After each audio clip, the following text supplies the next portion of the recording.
On January 26, 1945, in a snow-covered field on the eastern edge of a French village called Holtzwihr, a 19-year-old lieutenant from Texas did something that the German soldiers advancing toward him could not explain and could not stop. He climbed onto the deck of an American tank destroyer that was already burning. The vehicle had been hit, its crew had bailed out, smoke was pouring from it, and the fire inside it was creeping toward the ammunition and the fuel. Every instinct a soldier possesses, every rule of self-preservation that keeps men alive on a battlefield, said the same thing: get away from the burning vehicle. Get away from it now. The lieutenant did the opposite. He climbed up onto the back of it, took hold of the .50 caliber machine gun mounted there, and turned to face 6 German tanks and the waves of infantry coming with them across the open snow. He had already ordered his own men to fall back into the woods behind him. There were not many of them left to order. The company he commanded had started the day at a fraction of its proper strength. Now he stood alone on a burning steel platform, silhouetted against the white field, with German armor rolling toward him and German infantry spreading out on either side. For nearly an hour, he stayed there. He fired that machine gun until the barrel was scorching. He killed and wounded German soldiers by the dozens, and on a field telephone in his other hand, he calmly called down American artillery fire on positions so close to his own that the men on the other end of the line thought he had lost his mind. At one point, an artillery officer on the telephone asked him how close the Germans were to his position. The lieutenant, with shells falling around him and a burning vehicle beneath his boots, gave an answer that would follow him for the rest of his life. He told them to hold the phone and he would let them talk to one of the enemy. His name was Audie Murphy. And by the time that afternoon was over, the German attack that was supposed to roll straight through his position had stopped cold. The tanks had turned back. The infantry had been shredded. The line held. What no one advancing across that field could have understood was how a single half-frozen teenager on a burning wreck had broken an assault by armor and infantry that outnumbered him many times over. If this story means something to you, a like helps it reach other people who care about these men and what they did. And if you are new here, consider subscribing. To understand why the Germans could not stop him at Holtzwihr, you first have to understand that Holtzwihr was not a miracle. It was not luck, and it was not a single burst of insane bravery from a man who happened to snap.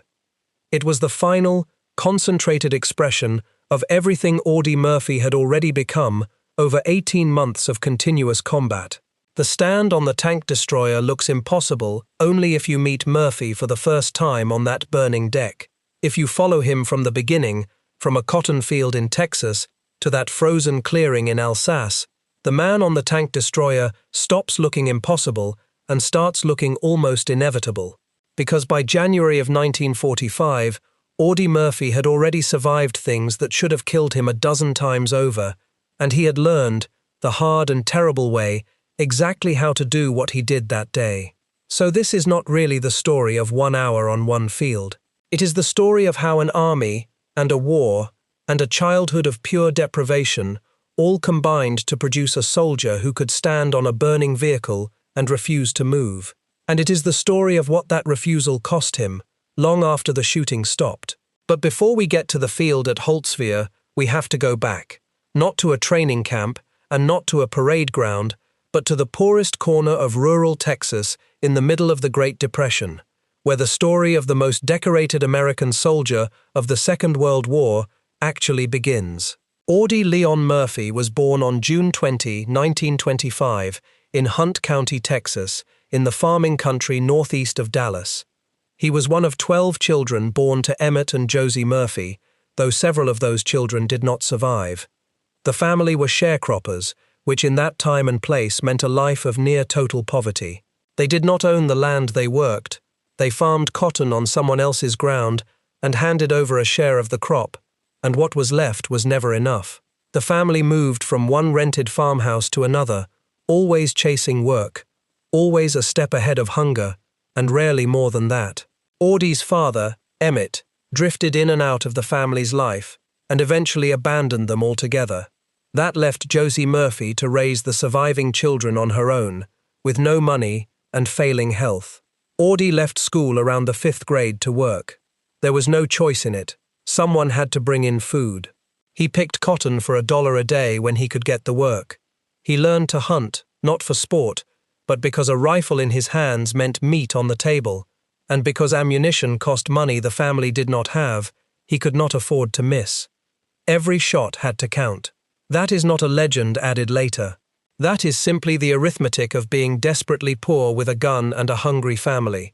The precision that would later astonish grown soldiers on a battlefield was first learned by a hungry boy who could not afford a wasted bullet. Then, in 1941, when Audie was 16, his mother Josie died. The family that was already broken came apart completely. The younger children were placed in an orphanage. Audie was on his own, a small, quiet, undersized teenager with a 5th grade education, no parents, no money, and no obvious future. He worked in a general store and at a filling station in the town of Greenville. That was the whole of his prospects. And then, on December 7, 1941, the Japanese attacked Pearl Harbor, and everything changed. It is hard, from a distance of many decades, to feel how completely alone Audie Murphy was at 16. He had lost his mother, the one person who had held the family together. His father was gone. His younger siblings had been placed in an institution because there was no one able to care for them. He had almost no formal education, having left school years earlier to work in the fields. He owned essentially nothing. For a young man in that position, in a country still climbing out of the Great Depression, the future was a narrow and grim thing. And then the war arrived, and offered, of all things, a door. Murphy wanted to fight. For a boy with nothing, the military offered something he had never had: a place to belong, a steady meal, a purpose, and a way to matter. But there was a problem, and it was a problem you could see at a glance. Audie Murphy was tiny.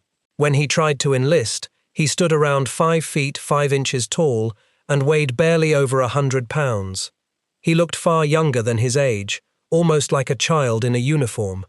He was also still legally too young, so he needed his sister to help him with the paperwork about his birth date, so he could join. The Marine Corps turned him down. He was too small and too light. The paratroopers turned him down as well. Branch after branch looked at this slight, baby-faced boy and saw someone who did not belong in combat. Finally, the United States Army Infantry accepted him in the summer of 1942. Even then, the doubts followed him. During training, one of his commanding officers reportedly wanted to transfer him to be a cook or an orderly, someone kept safely away from the front, simply because he looked too young and too frail to survive combat. Murphy refused. He had not fought his way past every rejection just to be sent to a kitchen. He insisted on being a combat soldier. Hold on to that detail, because it matters enormously later. Everyone who looked at Audie Murphy at the start underestimated him. Every institution that first judged him decided he was too small, too young, and too slight to be a real soldier. That judgment was based on the one thing about him that was visible: his size, and it completely missed the things about him that were not visible: the marksmanship born of hunger, the hardness born of a brutal childhood, and a refusal to quit that had already been tested by a life most people could not imagine surviving. The German tank crews at Holtzwihr would make the same mistake in the end. They would look at the situation in front of them, a shattered American company, a burning vehicle, a thin and failing line, and they would conclude, reasonably, that it was finished. And like everyone before them, they would be wrong about what they were actually facing. Murphy shipped overseas and got his first taste of real combat in 1943. His unit was the 15th Infantry Regiment of the 3rd Infantry Division, and he would serve with that same regiment through nearly the entire war. This continuity matters. Murphy did not bounce between units. He came up inside one regiment, fighting alongside the same kinds of men, learning the same brutal lessons over and over until they were burned into him. His combat began with the invasion of Sicily in July of 1943. From there it went to mainland Italy, to the landings at Salerno, and the brutal river crossings and mountain fighting that followed as the Allies clawed their way north against a skilled and stubborn German defense. It was hard, cold, wet, exhausting work, the kind of fighting that wears men down without ever offering a clean, decisive victory. Malaria swept through the ranks in Italy, and Murphy caught it, an illness that would trouble him on and off for the rest of his service, and that actually kept him out of the very start of the next great ordeal his division faced. That ordeal was the beachhead at Anzio. In early 1944, the Allies landed at Anzio, on the Italian coast, hoping to outflank the German lines and open the road to Rome. Instead, the landing force found itself pinned in a shallow beachhead for months, hemmed in, surrounded on the landward side, and under near-constant German observation and artillery fire. There was almost nowhere on the beachhead that the German guns could not reach. Men lived in waterlogged foxholes, shelled day and night, unable to break out and unable to leave, simply enduring. It was one of the most miserable and deadly episodes of the entire war in the West, a slaughterhouse of a stalemate. Murphy came through it, went back to the line, and kept fighting. He got sick, he was wounded over the course of his service, and every time, came back. Then, in August of 1944, his division took part in Operation Dragoon, the Allied invasion of southern France. From the beaches of the French Riviera, the 3rd Infantry Division began driving north up the Rhône Valley, fighting the Germans across hundreds of miles of French countryside as the enemy retreated toward the borders of the Reich. It was during this drive through France that one of the most important moments of Audie Murphy's war took place, and it was not a moment of glory. It was a moment of grief and rage that reveals the man far more honestly than any medal. In August of 1944, near the hill town of Reputable, close to the Riviera coast, where the Allied landings in southern France had just come ashore, Murphy's closest friend in the war was killed. His name was Audie Tipton, and the two men had grown close during the long fighting through Italy and France. According to Murphy's own account, they were advancing against a German position when the enemy on the hill appeared to be surrendering, waving in a way that suggested they wanted to give up. Tipton stood up and moved toward them, and the Germans opened fire and killed him. Murphy went, in his own words, into a kind of cold fury. He assaulted the position that had done it, wiped it out, and then turned a captured German machine gun on other enemy positions nearby. That single incident is one of the actions for which Murphy would be decorated, but the reason it matters here is not the decoration. It is what it tells us about how Audie Murphy fought and why. He did not fight like a man performing bravery for an audience. He fought like a man who had already lost almost everything he had ever cared about, first his mother, then his family, and now his closest friend on the battlefield, and who had transformed that grief into a cold, controlled, and terrible effectiveness. The men around him would later describe him not as reckless, but as unnervingly calm in combat, almost detached, doing what needed to be done with a focus that frightened people. That calm was not the absence of feeling, it was feeling that had been pressed down so hard and so long that it came out as precision. This is the second thing to hold on to. By the time Murphy reached Holtzwihr, he was not a fresh young hero having his first big moment. He was a deeply experienced combat veteran who had already survived Sicily, Italy, Anzio, and the long fight up through France. He had already been wounded. He had already lost the people closest to him. He had already killed at close range and directed heavy fire and made the kind of split-second decisions that most soldiers never have to make even once.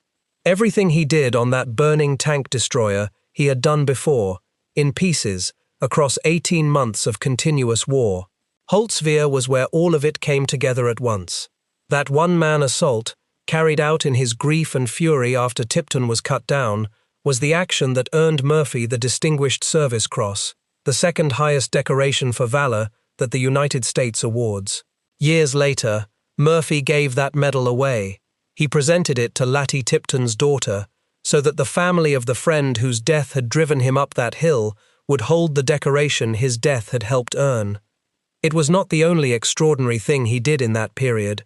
During the fighting in France in the autumn of 1944, Murphy earned the Silver Star twice within the space of only a few days, once for wiping out an enemy position and once for directing fire that broke up a German force while he was again dangerously exposed.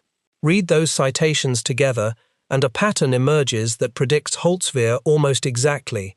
Again and again, Murphy is the man who moves toward the enemy fire rather than away from it, who takes control of heavy weapons at close range, who directs supporting fire with unusual coolness, and who does the thing that his own survival instincts should forbid. Holtzwihr was not a departure from how Audie Murphy fought.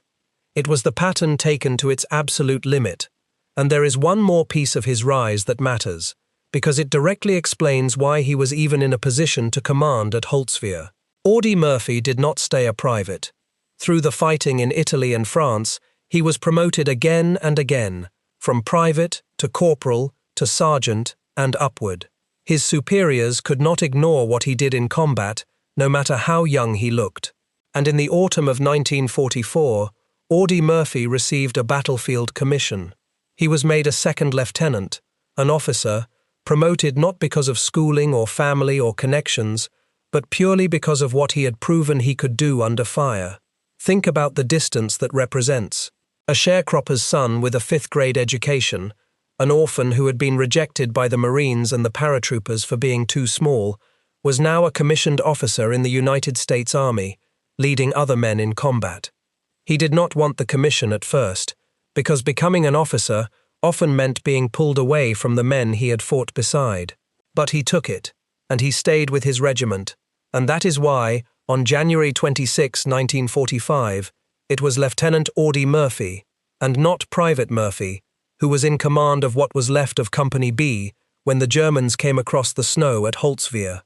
To understand that day, you have to understand where it happened and why the fighting there was so desperate. By the winter of 1944 to 1945, the Germans had been pushed back across most of France, but they still held a stubborn bulge of territory in the region of Alsace, in the far east of France, right up against the German border and the Rhine River.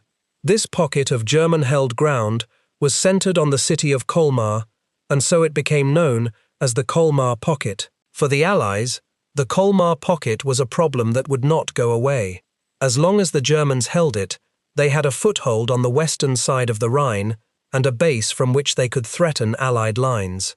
The job of eliminating the pocket fell largely to the French First Army, fighting alongside American units, including Murphy's 3rd Infantry Division. The battle to reduce the Colmar Pocket ran through the coldest, darkest part of the winter, from December of 1944 into February of 1945.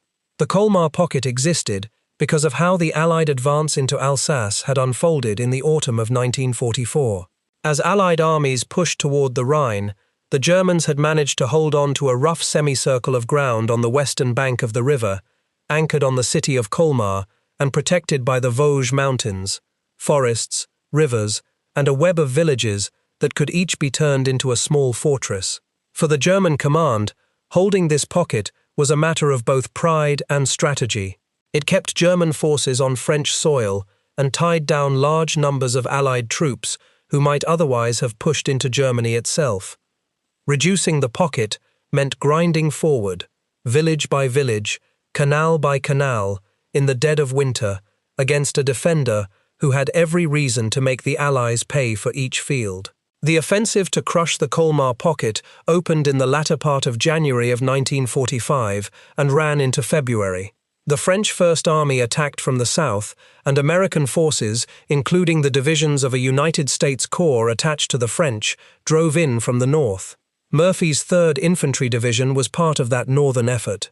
Its task was to force its way across the icy rivers and canals that laced the Alsatian plain, to push past Colmar, and to help seal off the German escape routes back across the Rhine.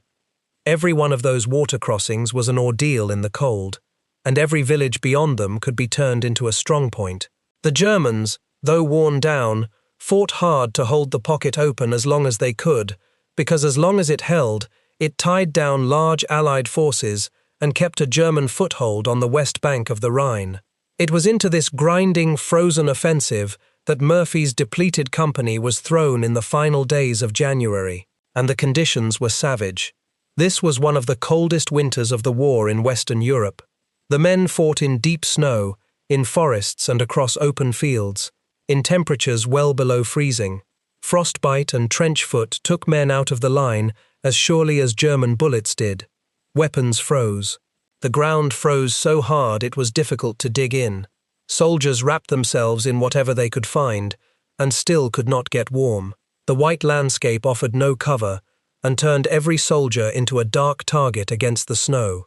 For the infantry, the cold was not a background detail.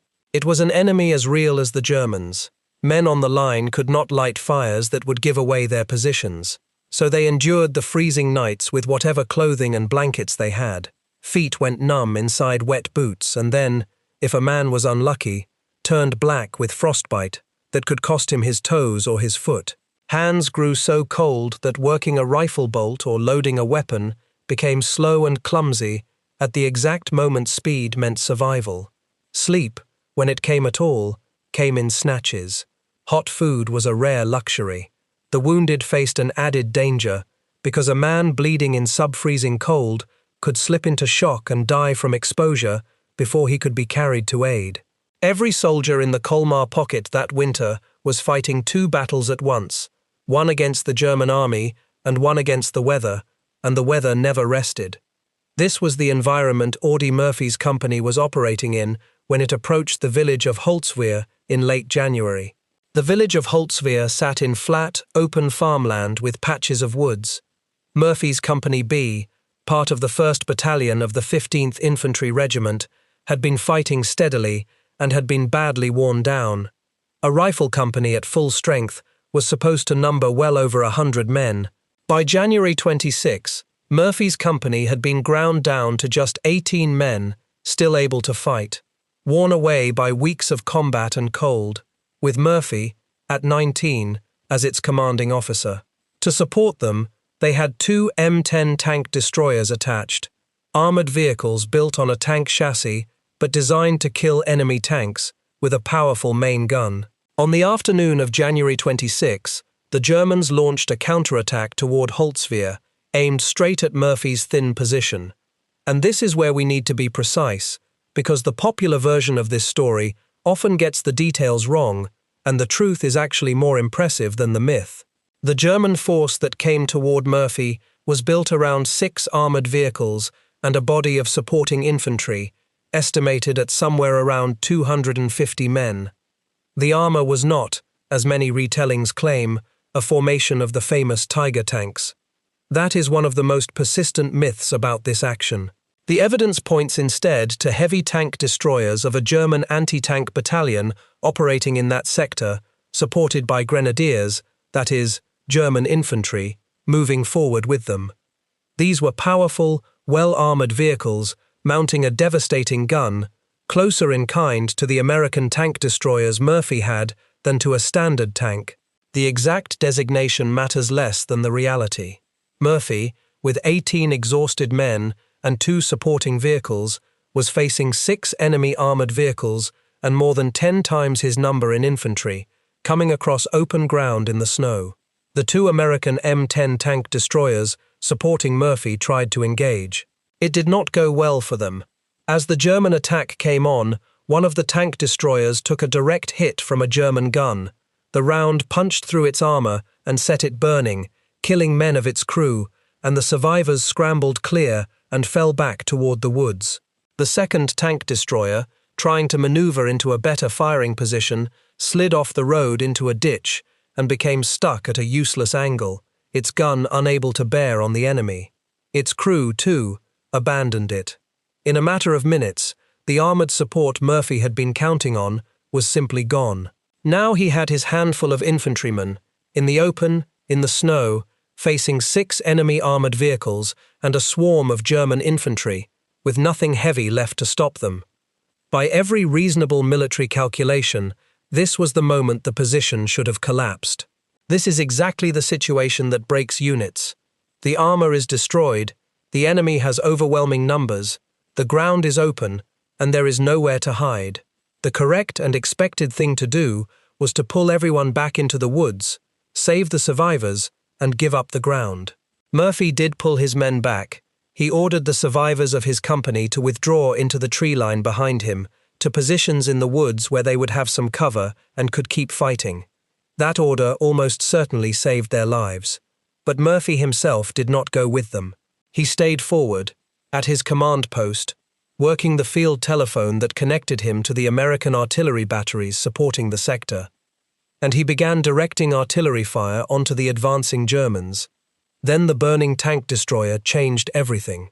One of the knocked-out M10 tank destroyers, the one that was on fire, was still sitting there in the field, abandoned by its crew, smoke and flame pouring off it. Mounted on top of it was a 50 caliber heavy machine gun, still loaded, with ammunition available. To Murphy, that machine gun was the one heavy weapon left on the field that could still reach the German infantry and cut them down. The problem was that reaching it meant climbing onto a burning vehicle that could be hit again at any moment, and whose own fuel and ammunition could catch at any moment. Murphy climbed onto it anyway. He got up onto the deck of the burning tank destroyer, took control of the 50 caliber machine gun, and opened fire on the advancing Germans. It is worth pausing on exactly what Murphy climbed onto, because the weapon and the vehicle both matter to the story. The M10 was an American tank destroyer, built on the chassis of a Sherman tank but lighter, faster, and more thinly armored, with an open top on its turret. That open top made its crew vulnerable to shell fragments and small arms fire from above, and it was one reason the crews of these vehicles tended to get out fast when things went wrong. Mounted at the rear of the turret was a 50 caliber Browning heavy machine gun, intended mainly for defense against aircraft and against enemy infantry trying to swarm the vehicle. That machine gun fired a round large enough to punch through light armor and to kill a man well beyond the range at which he could hope to shoot back with a rifle. It was, in the right hands and the right position, one of the most feared infantry weapons on the battlefield. What made Murphy's use of it so deadly was elevation and field of fire. Standing on the deck of the tank destroyer, he was raised above the flat snowfield, looking down on the German infantry as they tried to cross open ground with almost no cover. A gunner in that position, with that weapon, against foot soldiers in the open, held a terrible advantage, as long as he was willing to stay exposed to do it. Now picture what the German soldiers actually saw and why it worked. Understand the tactical reality here, because this is the heart of why they could not stop him. The German armored vehicles were powerful, but their great vulnerability, like all tanks, was the infantry around them. Tanks and infantry work together. The infantry protects the armor from close attack and clears the way. The armor protects the infantry with its guns and its bulk. Break that partnership, and both halves become far weaker.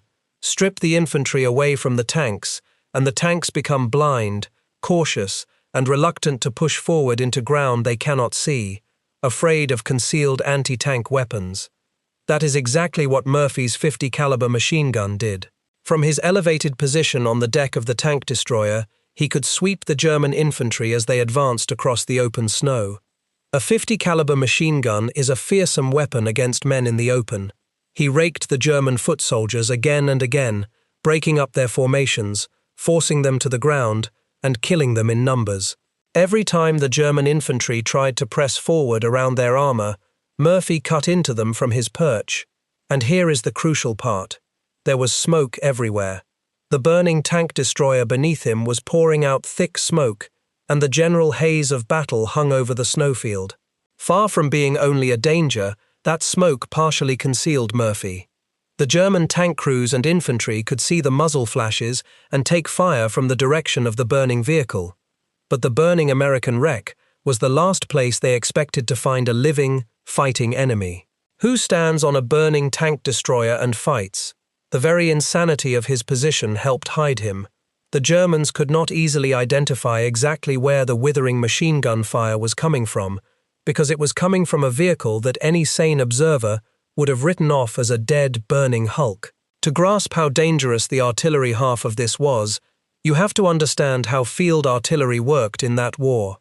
A forward observer, a soldier who could actually see the target, would relay the location of the enemy back to the gun batteries positioned well behind the lines. The gunners could not see what they were shooting at.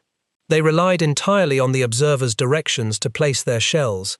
The observer would call an initial round, watch where it landed, and then adjust, telling the guns to shift the fire nearer or farther, left or right, until the shells were falling exactly where he wanted them. When an observer calls fire in close to friendly troops, it is called danger close, and it is one of the most nerve-wracking things a soldier can do, because a small error, a gun slightly off, a shell that falls short, can kill the very men the fire is meant to protect. Murphy was acting as his own forward observer while also firing a machine gun and standing on a burning vehicle, and he was walking the fire in toward himself, closer and closer, using the exploding shells like a moving wall to hold back the German infantry. There was no margin in it. If the guns had erred, they would have killed him. He accepted that and kept adjusting. While he worked the machine gun with one hand, Murphy kept the field telephone with the other, and he kept calling in artillery. This is the second half of why the Germans could not break through, and it is the half that takes even more nerve than the machine gun. Murphy directed American artillery fire onto the advancing Germans, and as they got closer and closer to his own position, he called the fire in closer and closer to himself. He was, in effect, walking a curtain of exploding shells right up to the edge of his own burning platform. It was during this that the famous exchange occurred, and it is one of the few pieces of dialogue from that day that is genuinely documented, because it entered the official record. The Artillery Fire Direction Center, hearing him call the shells in dangerously close, needed to know how near the enemy really was. They asked him over the telephone how close the Germans had come. Murphy's reply, as it comes down to us, was to tell them to just hold the phone a moment, and he would let them talk to one of the enemy. He was saying, without dramatics, that the Germans were now so close he could practically hand them the receiver. That grim, flat humor in the middle of an apparent suicide stand tells you everything about the state of mind that made him so hard to stop. He was not panicking, he was working the problem. The combination was murderous for the attackers. Coming across open snow, the German infantry ran into two things at once. From directly ahead, the .50 caliber machine gun on the burning wreck tore into them, and from above, American artillery shells, expertly directed by the same man firing the machine gun, rained down among them. The infantry could not advance through that, and once the infantry could not advance, the 6 German armored vehicles were left exposed. Armor without infantry support, pushing into an area where an enemy is calling down heavy artillery and where concealed anti-tank guns might be waiting, becomes hesitant. The German tanks did not want to charge blindly forward into that killing ground alone, so they held back or pulled back. The attack lost its momentum, stalled, and then broke. It helps to understand the state of the German army that Murphy was facing by January of 1945, because it was not the army that had conquered France in 1940. By this late stage of the war, Germany was losing on every front. Its best equipment was in short supply, its fuel was desperately scarce, and its ranks were increasingly filled out with very young, very old, or hastily trained men, alongside the surviving veterans. The heavy armored vehicles the Germans still fielded were formidable machines when they worked, thickly armored and mounting guns that could destroy an American tank at long range. But they were mechanically complex and unreliable, they broke down often, and they drank fuel that Germany could barely provide. A German armored assault in 1945 was a fragile thing in a way it had not been earlier in the war. It could hit hard on first contact, but it could not always sustain the blow, could not always replace losses, and could not always simply refuel and try again. When an attack like the one at Holtzwihr lost its momentum, the machinery to renew it again and again often was not there. There were also, in the broader picture, real limits on the German side that helped seal the outcome. German armored units in that period of the war were plagued by mechanical breakdowns, fuel shortages, and worn-out equipment. These heavy vehicles were mechanically fragile and thirsty for fuel that Germany could barely supply by 1945. A counterattack that stalled under artillery and lost its infantry could not simply regroup and try again indefinitely. The Germans in Alsace in that winter did not have unlimited resources to throw at one stubborn point in the line. When Murphy's stand broke the momentum of that attack, there was no easy way to restart it. For close to an hour, Audie Murphy held that position essentially alone. He kept firing the machine gun until he ran low on ammunition. He kept adjusting the artillery. He was wounded in the leg at some point during the fight and kept going anyway. Only when the German attack had clearly been broken, when the infantry had been cut down and scattered and the armor had pulled back, did he finally climb down off the burning tank destroyer and make his way back to his men in the woods. And in a final detail that captures the man completely, even after all of that, he refused to be evacuated and instead reorganized his company to hold the line, then helped lead them forward again. There is a detail here that says as much about Murphy as the machine gun does. Having broken the attack and climbed down wounded, having every possible reason to accept evacuation and rest, he refused. Instead, he pulled his surviving men together, organized them, and led them forward in a counterattack to recover the ground. The men who served under him and the officers above him did not have to guess at what he had done, because they had seen it. His stand was witnessed by the soldiers of his own company from their positions in the woods, and it was those first-hand accounts, moving up through the chain of command, that formed the basis for the Medal of Honor that followed. This was not a story that grew in the retelling from a single unverifiable source. It was watched by the men whose lives it saved. When it was over, the field in front of Holtzwihr was covered with German dead and wounded. The official account credits Murphy's stand with killing or wounding around 50 German soldiers, and with single-handedly breaking a combined tank and infantry assault that could have overrun his company and threatened the wider position. He had held, with a machine gun and a telephone, and an almost inhuman refusal to leave, against 6 armored vehicles and hundreds of infantry. For this action, Audie Murphy received the Medal of Honor, the highest military decoration in the United States. The citation describes how he ordered his men to withdraw to prepared positions in the woods while he remained forward, how he directed artillery fire by telephone as the enemy closed in, and how he then mounted the burning tank destroyer and used its .50 caliber machine gun against the enemy infantry and armor, killing many and turning back the attack, all while he was wounded and while the vehicle beneath him was in danger of exploding. The citation makes clear that his actions held the position and allowed his company to survive and eventually to counterattack. It was the capstone decoration of a combat record that had already made him extraordinary. But to leave the story at the edge of that snowy field, with the enemy broken and the medal earned, would be to tell only half of the truth about Audie Murphy, and it would be to repeat the same mistake the Germans made, the mistake of seeing only what is on the surface. Because the deeper question is not simply how one man held off 6 armored vehicles and hundreds of infantry on a single afternoon. Tactically, we can answer that. He stripped the infantry from the armor with heavy machine gun fire. He broke the infantry with danger-close artillery he directed himself. He used the smoke and the sheer improbability of his position for concealment. He exploited the fragility and hesitation of German armor operating without infantry support late in a losing war. Those are the mechanical reasons the Germans could not stop him at Holtzwihr. The deeper question is what kind of human being does that, and where such a person comes from, and what it does to him afterward. And that is where the story of Audie Murphy stops being only a war story and becomes something much larger and much sadder. Consider first the scale of what he had done across the whole war, not just at Holtzwihr. By the time the fighting in Europe ended, Audie Murphy had become the most decorated American combat soldier of the Second World War. Over the course of his service, he received a staggering array of awards for valor. He earned the Medal of Honor for Holtzwihr.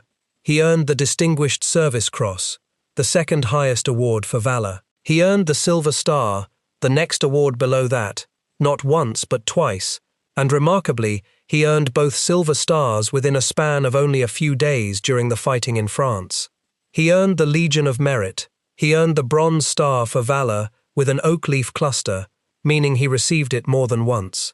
He was awarded the Purple Heart 3 separate times for being wounded in action. On top of the American decorations, the French made him a recipient of their high honors, including the French Legion of Honor and the French Croix de Guerre, and the Belgians decorated him as well. It is worth slowing down to understand what that collection of awards actually represents, because the numbers can wash over a listener without landing. The Medal of Honor is given for gallantry above and beyond the call of duty, at the risk of life, and most who earn it do not live to receive it. The Distinguished Service Cross sits just below it, awarded for extraordinary heroism in combat. The Silver Star is the third highest award for valor, and Murphy held 2 of them. Each one of these decorations, on its own, would mark a soldier as exceptional for a lifetime. Murphy earned all of them, and more, and he did it before he was 20 years old.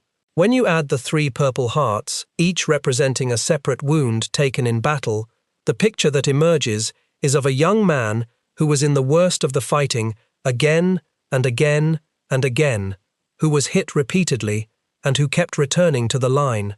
The decorations are not a trophy shelf. They are a record of how many times Audie Murphy stood in a place where most men would have died, and did what needed doing, and somehow walked away.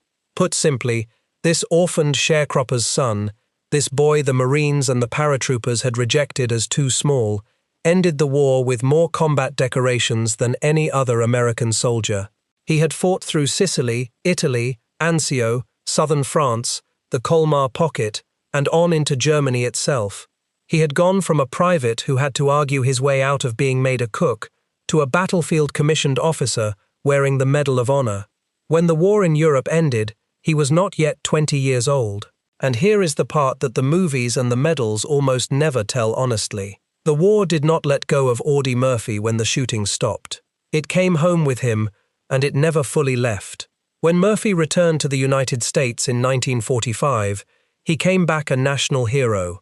His face appeared on the cover of Life magazine, one of the most widely read publications in the country. He was celebrated, paraded, and adored, and that fame opened an unexpected door. The actor James Cagney saw Murphy's photograph on that magazine cover and invited him to come to Hollywood and try acting. So Audie Murphy, who had never planned any of this, became a movie star. Before the films, though, came the book.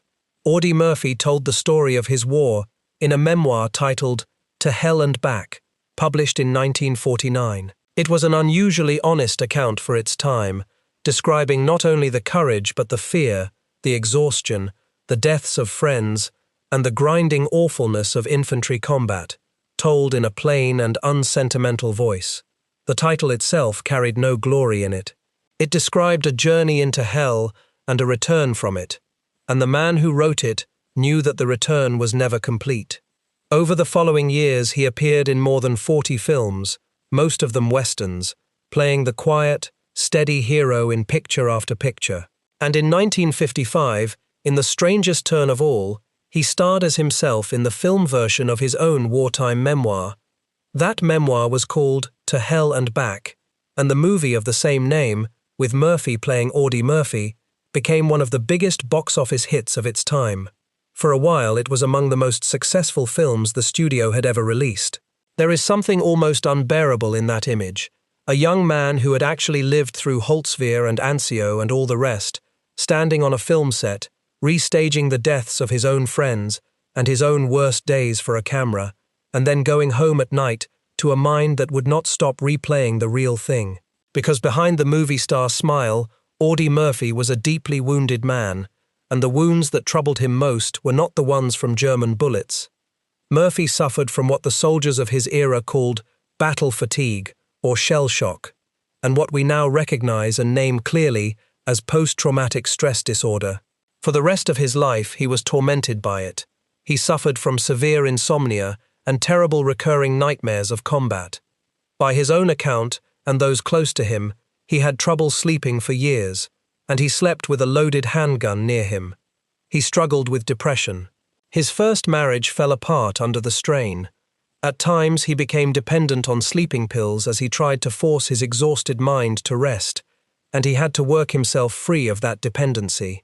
He wrestled with a gambling habit that cost him much of the money his fame had earned. The same intensity and refusal to quit that had kept him alive and fighting on a burning tank destroyer had no off switch when the war ended, and turned inward, it caused him enormous private pain. And here is where Audie Murphy did something that, in its own quiet way, may have been as important as anything he did in combat. In an era when men were expected to bury such things and never speak of them, when admitting to psychological wounds was seen as weakness, Audie Murphy chose to talk about it openly. He spoke publicly about his own struggles with what the war had done to his mind. He called for the country to pay attention to the emotional and mental suffering of returning veterans, to study it, and to provide real help for it. He argued that the government had a responsibility to care for the psychological wounds of the men it sent to war, not just the physical ones.